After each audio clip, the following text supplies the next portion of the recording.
All right, in the time we have left today, I want to go through just some of the basic information. This is stuff that we have talked about before, but by the way, for this class, we'll meet 2 times next week. And from here on out, I don't think we have any what I call wacky weeks that are interrupted by stuff. So that will mean we will meet once this week, 2 times the next week, 1 the week after that, 2 times after that.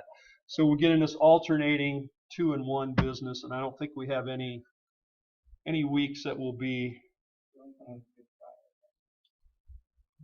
Yeah, but this class is Tuesday, Thursdays, or I mean Monday, Wednesday, Friday. Yeah, that Good Friday week we'll meet like Monday and Wednesday. We won't meet Friday, obviously. So yeah, I guess that is 1 week.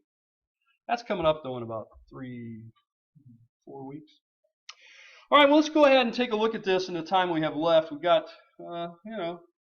15 minutes or so. Let me just go over some of the things we've been talking about with Germany and the war.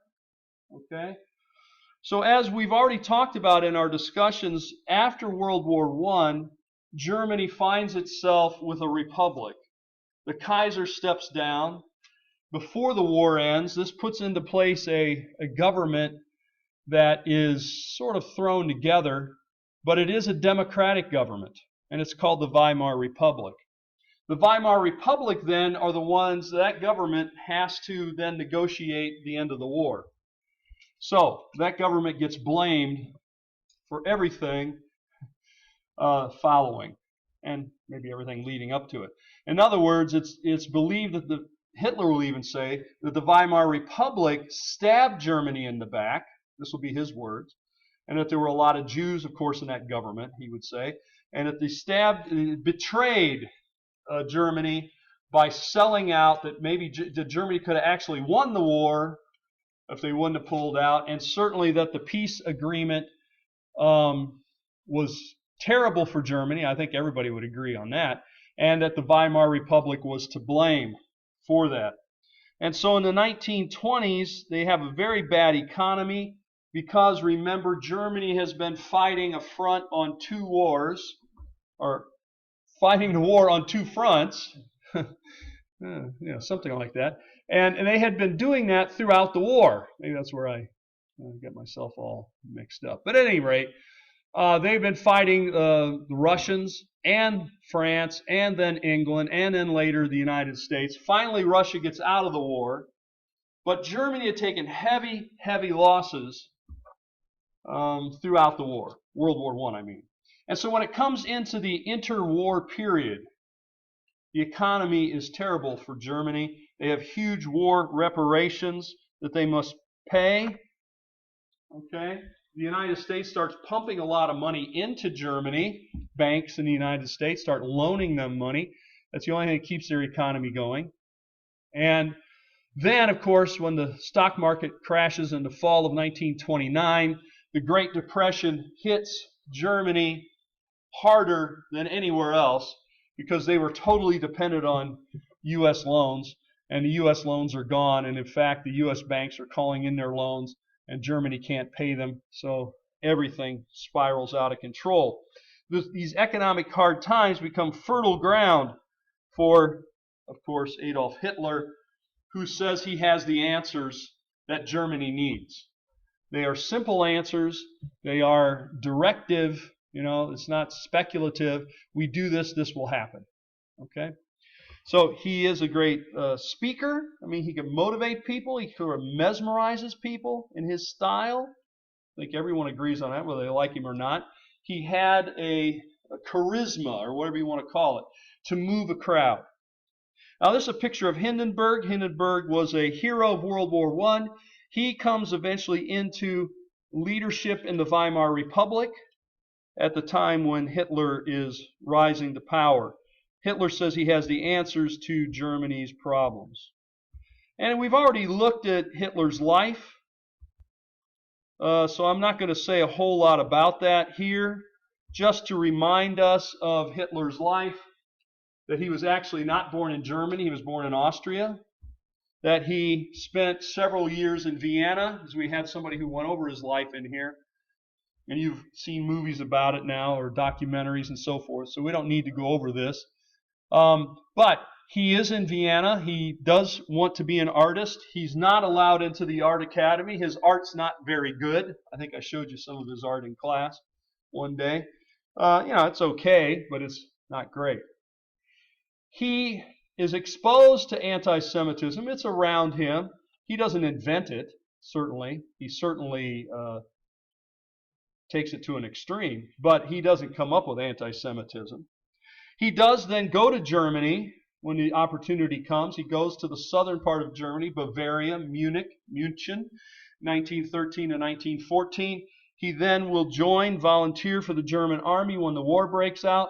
He will serve for 4 years in the army, basically throughout the war. And he is twice decorated. And he gets sort of advanced because he's injured in the war. But he was a runner, as they were called, a messenger, really. These were, it's a fairly dangerous job and not strategic, I guess, as far as he didn't come up with any ideas. He didn't plan things. He would send messengers from commanders to the field and from the field back to commanders, back and forth, because their communication lines, they did have telegraph and stuff like that. That didn't work very well in the front lines in World War I. Right? You have to string the lines. They were often broken, cut, exploded. So this is a reliable form of information. Now, when the war comes, Hitler and Germany are devastated with the end of the war and the loss. Of course, Hitler blames the Jews and the Weimar Republic. He joins the German Workers' Party in 1919. The German Workers' Party is a very small group, probably about 50 people, less than 100 definitely, when he joins. It's called the German Workers' Party. He becomes quickly a leader and an orator who will recruit many, thousands and thousands. They will rename. He will be pivotal in having it renamed into the National Socialist German Workers' Party, or the NSDAP, if you put all that into German, which comes to be called the Nazi Party. Right? That's what we know it as. Powerful speaker, built the party from about 50 to thousands of people. Here is one of their posters trying to get you to sign up. It basically reads, sign up, enlist, right, in the Nazi Party. And then it shows you a snake at the bottom with a dagger through the snake's head. It's basically saying you have to kill this snake at the head. And then if you could read all the names on there and you recognize them, you would recognize them as people who are high up in the Weimar Republic, and basically most of them Jews. All right, so he's saying, join the Nazi Party, we will take out the snake that is destroying Germany, and we will bring Germany back. We'll then see that there is Hitler will at first with the Nazi Party want to be radical, want to be revolutionary. This was the first plan, to be a revolutionary. And so he leads the beer hall putsch. This is in November of 1923, a coup in and around the city of Munich to try to take over basically the state of Bavaria. It fails. Hitler is jailed, right? As you saw in one of the documentaries, he gets thrown into prison. When he's in prison, the judge is somewhat sympathetic. Many people are sympathetic because they all feel the pain of the war reparations and of the harsh situation in Germany. While he's jailed, it basically gives him time to, of course, write his main work, which really gives us the basic ideas that he will fully implement, called Mein Kampf, or My Struggle. Here we see a very rare photo of Hitler in lederhosen, along with Rudolf Hess and some of his other buddies in Munich. Rudolf Hess is, he's the guy in this with the tie and leaning there. Second one from the right. Yes. What? Weren't you listening?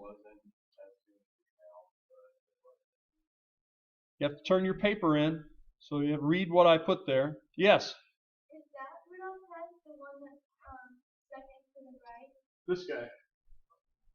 He looks just like a kid that goes to school here. Well, no, supposedly he died in a prison in England, but you never know. He's a freshman. We have a freshman Rudolph Hess. Well, I don't know which way to approach him on that. Well, let me just go down. We have just a few minutes left, so let me go down through Hitler's basic ideas. I think these are clear to us now from what we have seen, but just so we're sort of double check it. First of all, we have to see that Hitler would say that, of course, the Jews were the source of all the troubles of Germany.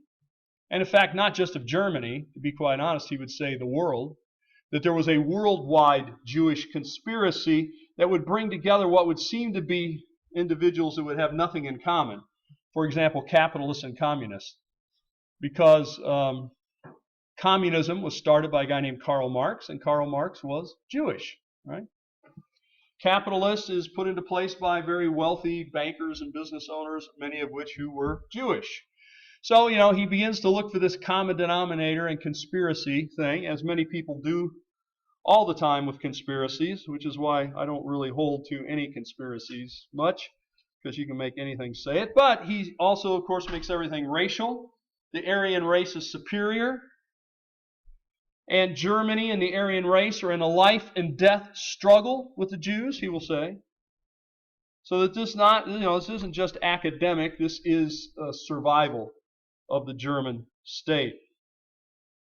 Another theme that we see in Hitler's thinking is the idea that we might call it romantic. Hitler was a romantic. He liked, walks on the beach and fires. No, not that kind of romantic. We're talking about romanticism of the 19th century, where you exalt the rural life. You should live in the countryside. This is where the Aryan people were pure, where they were in touch with the ground, with the country, with the fatherland, and where they raised their own food, and where they, knew the noble stories and sang the grand songs of Germany, before it was corrupted by urbanization, which was tainted with, of course, Jews and Jewish thinking and communist thought and other things like that. So he says what Germany needs is more rural land to live on, and it needs living space, or Lebensraum. Of course, where's this land going to come from? It's going to come from the east. While he, of course, hated the Jews were not the exclusive, unfortunately, not the exclusive people who were hated by Hitler. He hated a lot of people, maybe not all of them equally, but certainly Slavs he felt were sub-Aryan, right? Yes. It's a lot of people. Slavic people speak Slavic language. So this would include Poland. It would include, yes, Czechoslovakia. It would include Lithuania, Estonia. Poland, yes, definitely. I thought I said Poland, but yes, Poland. So basically all of Eastern Europe, and really the Russians too, were, their language is similar. They are Slavic or if you look at linguistically, it would be from Russia across to basically Germany, and pretty much everywhere. They could all be widely labeled Slavic. Hungary is probably not considered Slavic technically because they were settled by Magyars, and Magyars actually come from Central Asia, so it's a different language. The Magyars actually are more akin to the Turks than they would be the Slavs. Okay.